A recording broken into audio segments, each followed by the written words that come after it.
Wow, what a interesting session it was.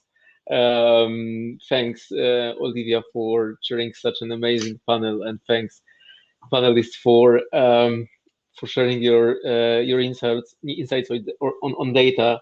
It's a shame we don't have much time for the discussion because it was really interesting. But let's quickly jump to a fireside chat with my special guest, Szymon Kubicki from Spendesk. Simon, thanks for joining us. We have around 10 minutes, so let's be brief.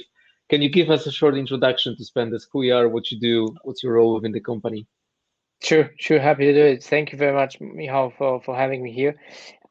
So my name is Simon. I'm working in. So I'm living in working from Berlin, but I'm actually working and living from four different countries. I'm a global head of talent acquisition at Spendesk. Spendesk is a fintech company that is Oh, based. okay, yeah, That is I can. All right. okay.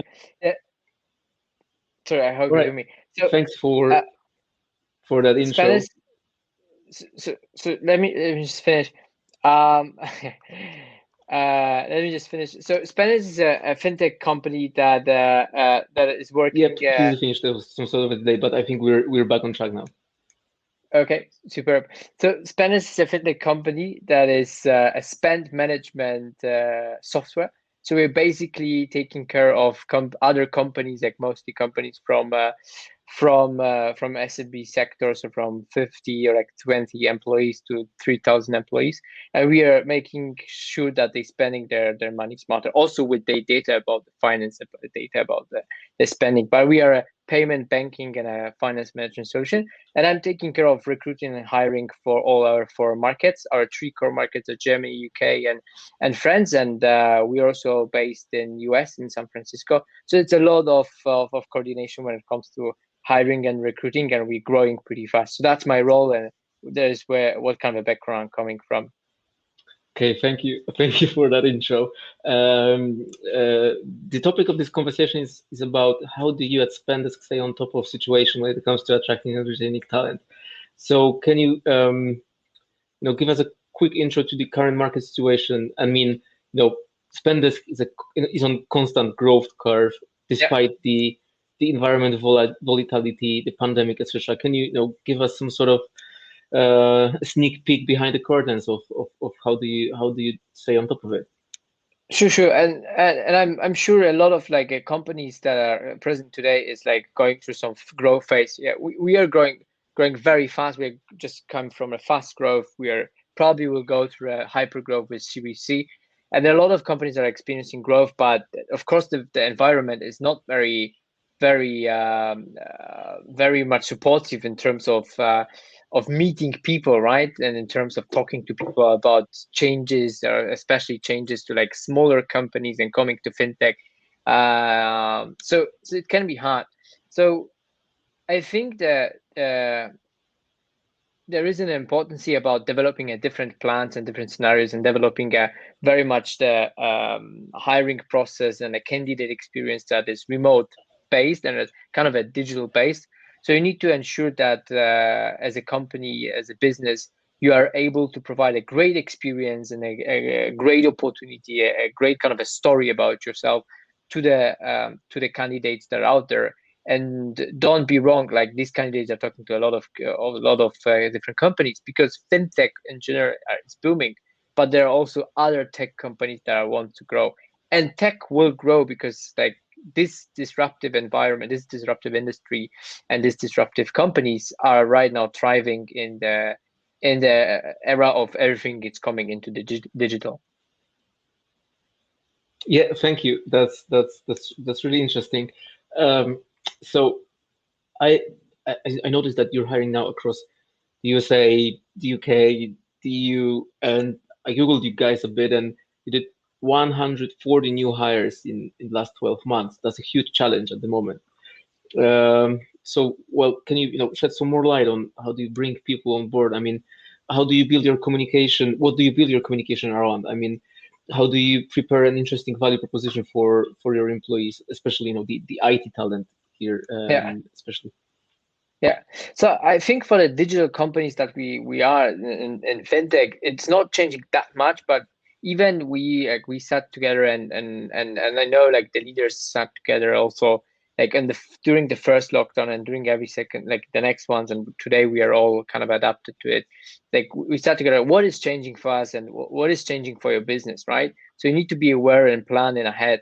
And so we are planning ahead in terms of like digitalization and adoption of hiring process to the digital era and to how we can make it full online, but how we can also make candidates like how we can make the candidate experience easy, how we can make ourselves as a company easy to discover by them, especially in depth and especially about the culture, about the product, about the business growth, because that's what they're interested in.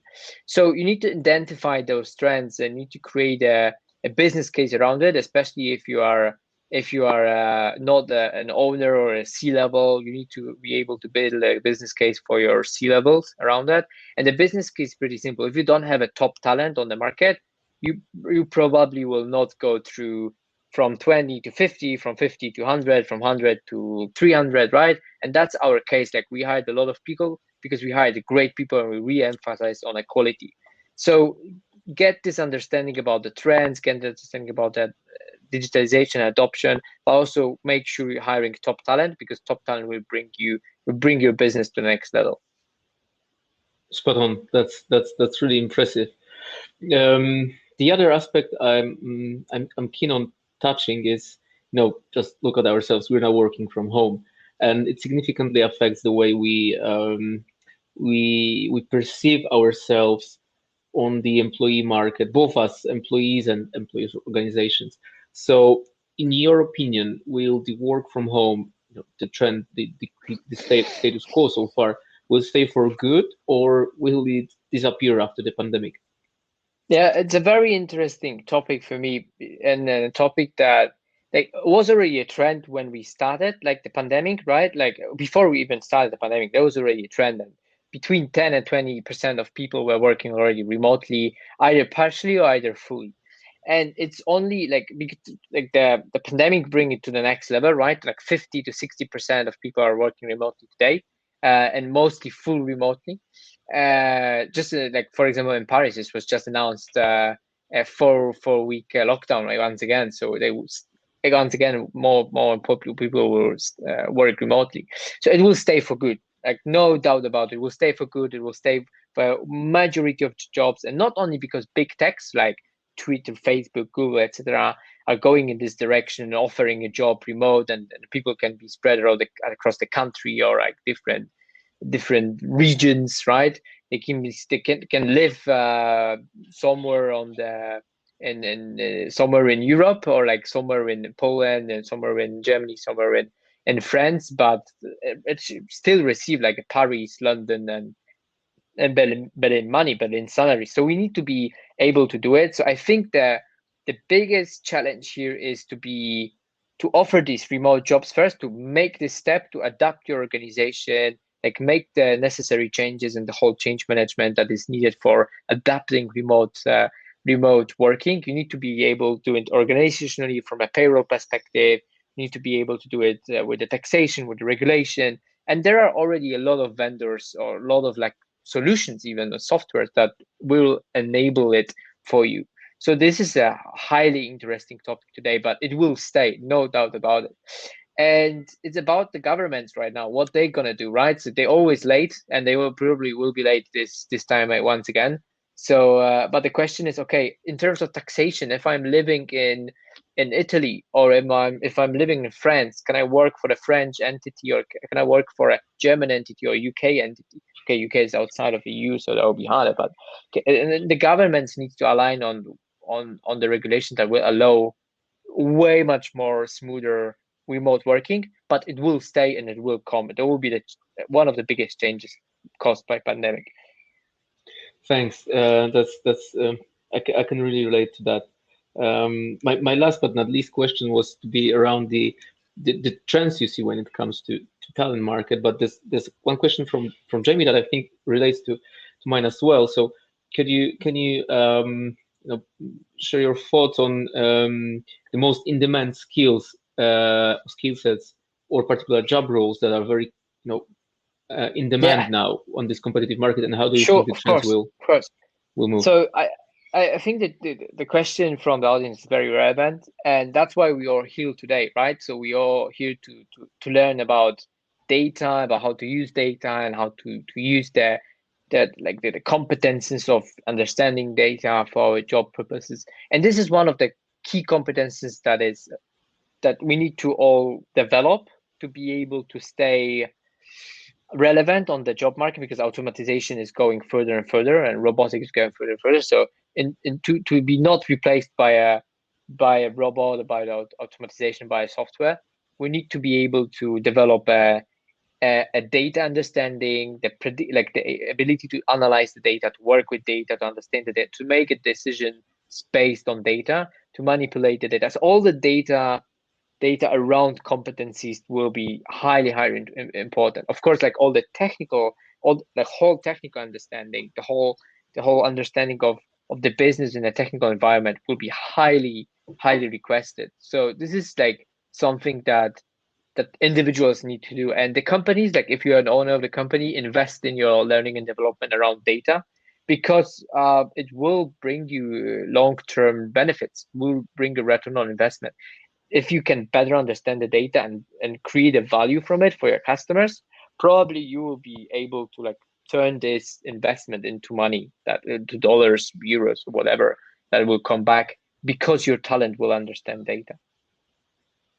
Thank you, Simon. It was really good to listen to your insights.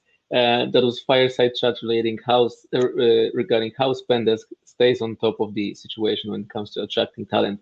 Thank you for joining us, Simon. Thank you, guests, for listening to this conversation. Now, feel invited to come back to the main stage for the second panel, how data fuels the payment revolution. Thank you. Thank you very much, Michal. Thanks. Bye.